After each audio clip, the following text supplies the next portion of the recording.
Welcome back to our channel, where we share updates and untold stories about Catherine, Princess of Wales, and her royal family. Today we have some interesting news for you. Catherine shocks the world in most daring outfits as she shines in impeccable and subtle style. Before the tiaras, before the state dinners, before the title of Princess of Wales, and before the public started dissecting every coat, dress, diamond and royal wave, Catherine had already shown something significant. Presence, she understood. Of course she knew. She knew how to control herself. She knew how to be confident without compromising her dignity. And most importantly, she knew the difference between being seen and being exposed. 3 events in Catherine's public dress journey that captivate royal observers today. They are extremely different moments. One was a collegiate fashion show, one was a severe breach of privacy, and one was a dazzling red carpet premiere.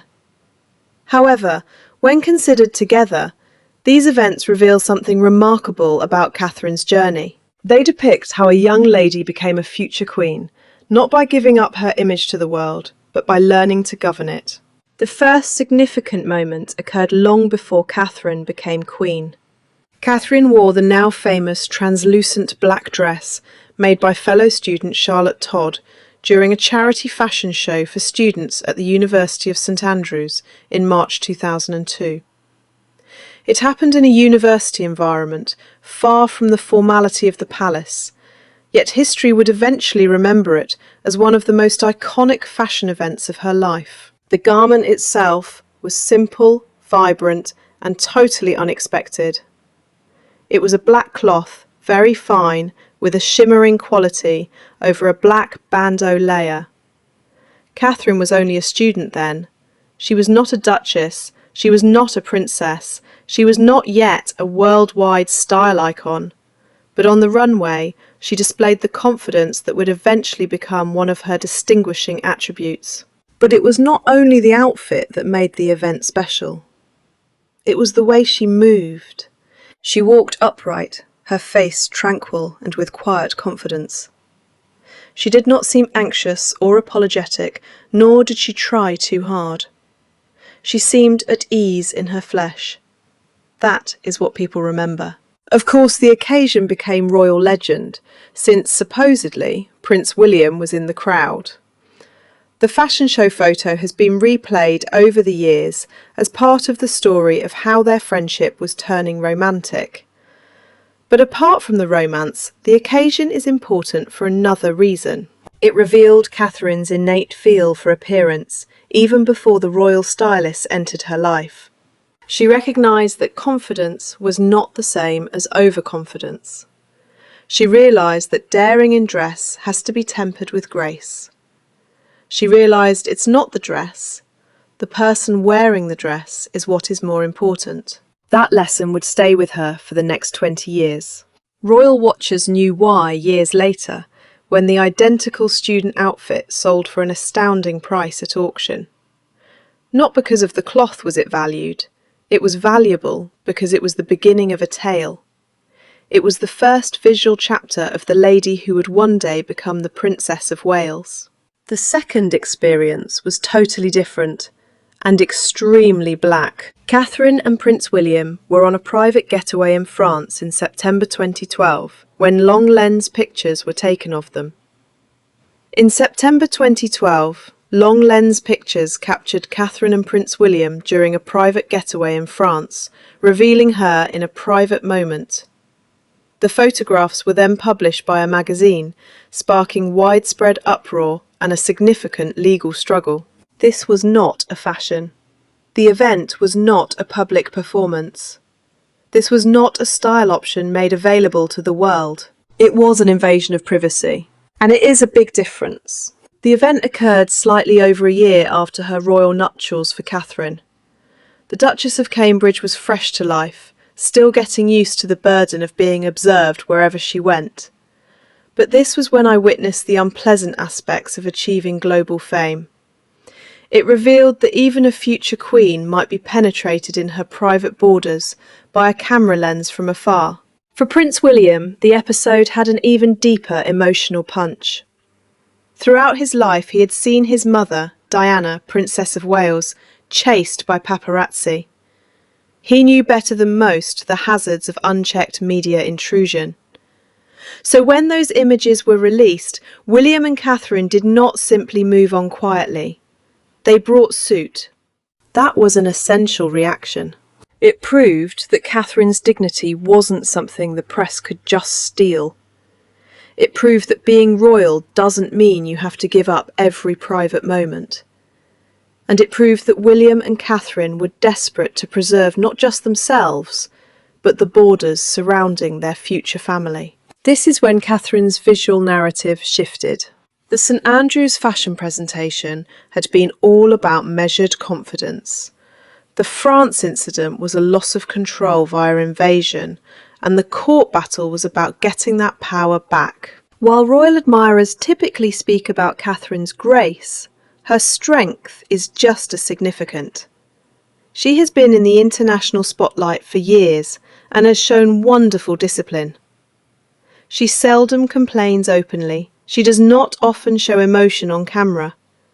However, when it truly matters, she and William have demonstrated their willingness to defend it. That event made its way into Catherine's public narrative, not because of the photographs, but because of what followed.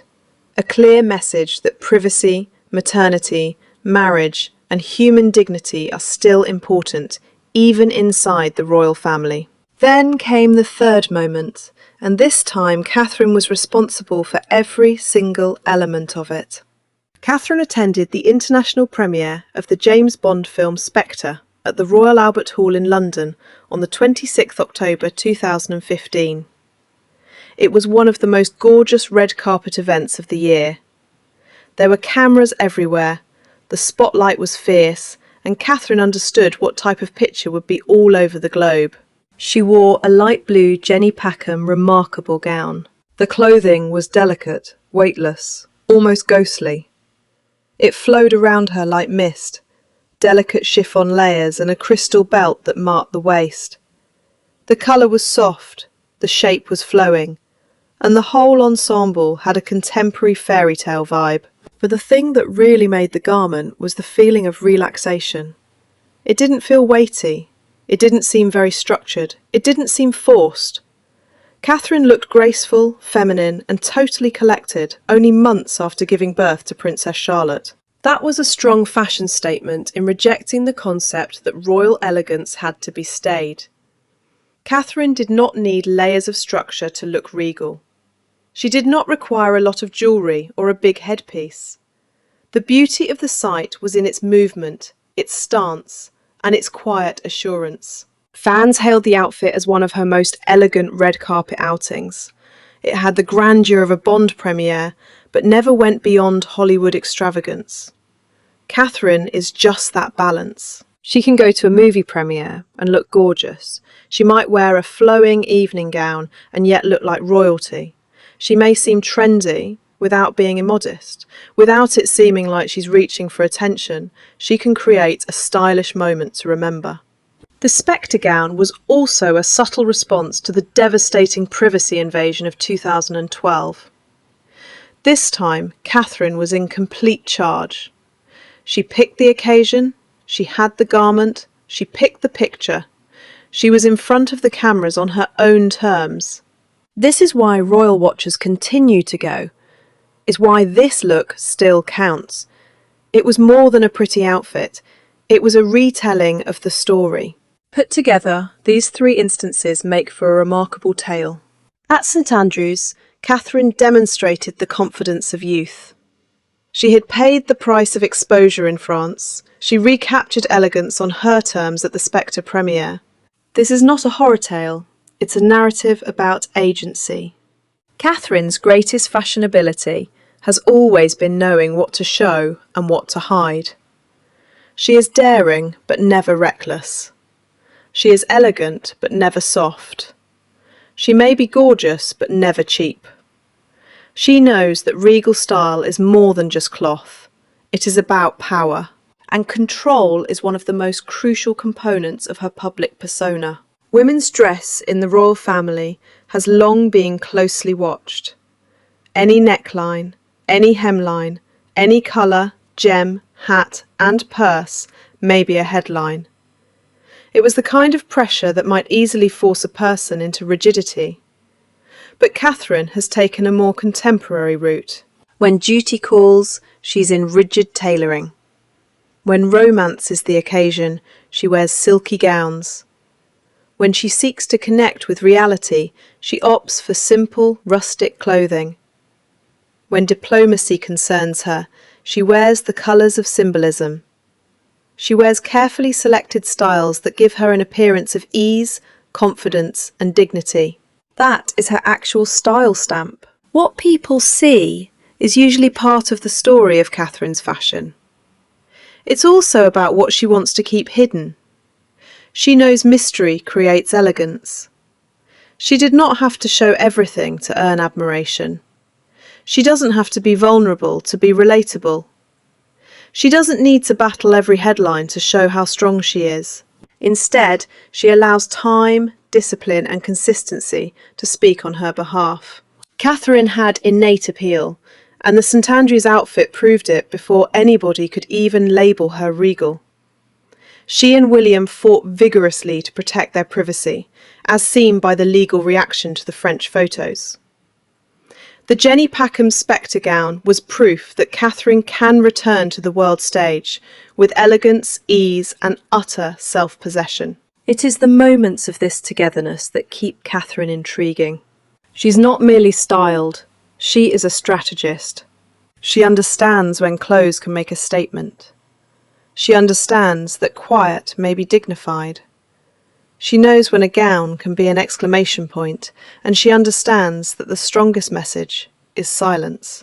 Which is why royal watchers still scrutinise her clothing. Not because every piece of clothing is dramatic, but because every meaningful outfit is part of a greater tale. The image of Catherine has always been one of equilibrium, young but disciplined, up-to-date and courteous, chic but human. It's soft, yet it's powerful, visible but not blown out. That balance is quite difficult to establish, particularly in an institution as ancient and as scrutinised as the British monarchy. But Catherine has worked for years to master the art. She has gone from a university runway to a red carpet debut, from private struggles to public achievements, and has shown that elegance is not about perfection. It is about self-discipline. And possibly for that reason, these 3 episodes stay in the public mind. These episodes depict Catherine before she became the person the crown shaped her to be.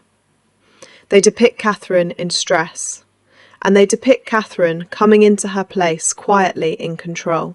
Catherine, as Princess of Wales, now has clothing that is significantly more traditional than in her school days. Now she wears Catherine Walker coat dresses, Alexander McQueen tailoring, Jenny Packham gowns, historic pearls, royal orders and tiaras from the Windsor vault. But the basis is the same.